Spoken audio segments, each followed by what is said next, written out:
Сәлем қыздар, сіздермен өте оңай салаттың рецептісімен бөлісетін боламын. Егер де арықтағысы келіп жүрген қыздар болатын болса, жапондық диетаның құрамында күнделікті осындай капустаны жеу ұсынылады.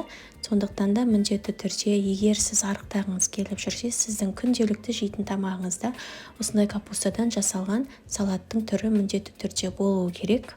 Тамақтың жақсы сіңірілуіне, запордың болмауына осы біздің қырыққабатымыз, яғни капустамыз өте пайдалы екен. Сонымен қатар рак клеткаларын тудырмайды екен. Міндетті түрде сол үшін күнделікті біздің тағамымызда дәл осы капустадан қосылған салаттар міндетті түрде болу керек екен. Сіздер де жасап көріңіздер, өте оңай. Осындай жарты капустамызды алып, жіңішке етіп турап аламыз. Барлығын өте ұсақ жіңішке етіп тураңыздар.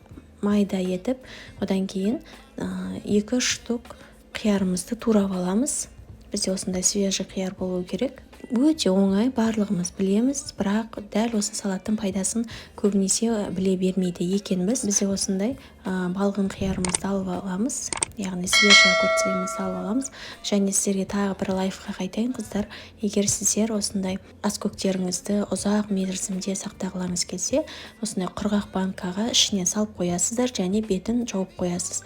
Осылай холодильникте 20 күнге дейін сақтай аласыздар. Жасыл болып тұратын түсін ұстап тұрады және тура базардан әкелген қалпында балғын күйінде сақталады. Міндетті түрде осы әдісті пайдаланып, аскөктеріңізді ұзақ уақытқа дейін сақтай аласыздар. Одан кейін 1 шай қасық тұзымызды саламыз және зәйтүн майын қосамыз. Егер сіздерде зәйтүн майы болмаса, кәдімгі күнделікті пайдаланатын өсімдік майын қоссаңыздар болады.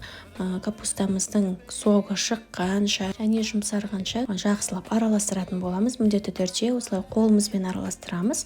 Вилкамен араластырған кезде, ол кезде біздің тұздарымыз капустаға сіңбей қалады. Сол үшін міндетті түрде қолымызбен араластырамыз. Осылай араластырып болғаннан кейін 30 минут холодильникке салып қоямыз. Ол кезде біздің капусталарымыз салқын күйінде жақсы желінеді және біраз тұрғаннан кейін оның соктары шығатын болады.